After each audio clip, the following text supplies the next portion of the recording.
So when you hear Vinho Verde, what's the first thing that pops into your head? For most people, it's probably a light, fizzy, maybe even kind of greenish wine, right? Well, today, we're going to uncork the truth about this amazing Portuguese wine, and I'm telling you, there is so much more to it than meets the eye. Okay, let's just get right to it and tackle the number one question on everyone's mind. Is Vinho Verde actually a green wine? I mean, it's a fair question. Verde literally means green in Portuguese. And the answer is a big, resounding no. See, the Verde isn't about the color of the wine at all. It's a nod to the lush green landscape where it comes from and the fact that these wines are meant to be enjoyed young and fresh. It's a place, not a color. So, for our first deep dive, we're going to explore this unique place. Let's really get into what makes the Vinho Verde region so special and how its geography literally shapes the wine that ends up in your glass. You know, it all comes down to that magic word, terroir. The region is tucked away in northwest Portugal, and it gets a massive influence from the Atlantic Ocean.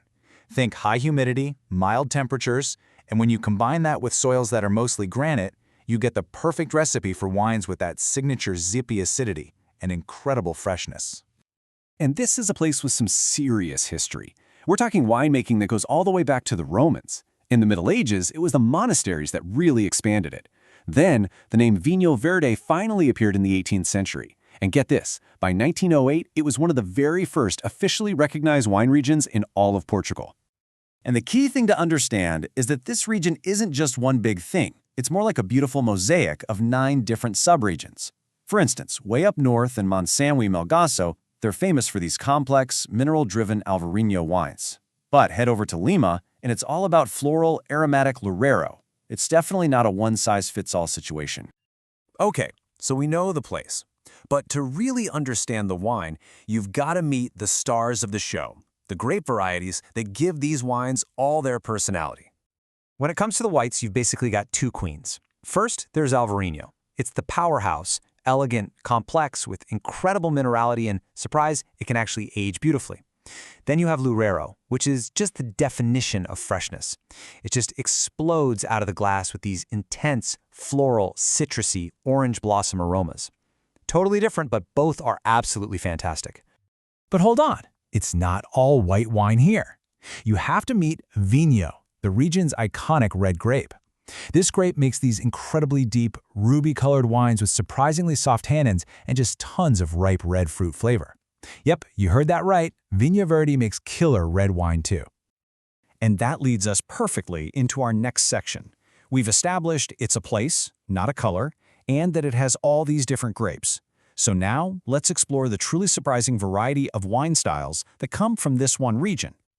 And you can really see the diversity right here. I mean, sure, white wines make up the biggest piece of the pie, but the region also produces a serious amount of amazing reds, rosé, and even sparkling wines, which they call espumantes. It's just so much more versatile than people give it credit for. Even just looking at the white wines, there's a huge range. You've got that classic, young, and fruity style that everybody knows and loves, fermented in stainless steel to keep all that zesty freshness locked in. But now, winemakers are also making these more complex, full-bodied styles, sometimes aged in barrels, that can develop in some really interesting ways over time. All right, so now that we know what these wines are all about, let's get to the really important part. How do we enjoy them? Let's talk about pairing Vinho Verde with food.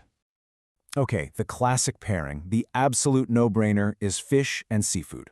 It just makes perfect sense, right? A wine that's shaped by the Atlantic Ocean is going to be a perfect match for food that comes from that same ocean. That high acidity in the wine just cuts through everything and cleanses your palate. It's a match made in heaven. But that's the easy one. The real question is, can this seemingly light and simple wine actually stand up to bigger, bolder flavors? Can it go beyond a piece of grilled fish? Oh, absolutely. That acidity is like a secret weapon against spice, which makes it an incredible match for Asian food, like sushi or Thai green curry. One of those more structured whites can easily hang with grilled chicken or pork, and you can even find sweeter, late-harvest styles that are just a dream with a lemon tart. The possibilities are huge. So, for our final section, let's look ahead. How is this ancient region adapting and evolving for the modern world? Let's take a look at the future in the bottle. Sustainability is, without a doubt, a huge focus right now. Producers there are deeply committed to preserving their unique terroir. They're doing it through all kinds of methods, from organic farming that gets rid of synthetic chemicals to biodynamic practices where they treat the whole vineyard like one single living organism. And what's really cool is how they're blending all that tradition with some seriously cutting-edge tech. We're talking about using drones and sensors in the vineyard to monitor the vines and experimenting with new winemaking techniques in the cellar. It's all about pushing quality even higher and adapting to challenges like climate change, making sure this region thrives for generations. So there you have it. Vinho Verde isn't a green wine. It's a diverse, historic region that's pumping out an incredible variety of styles. It's a place where tradition and innovation live side by side. So the only real question left is, now that you know the real story behind the name, which Vinho Verde are you going to discover first?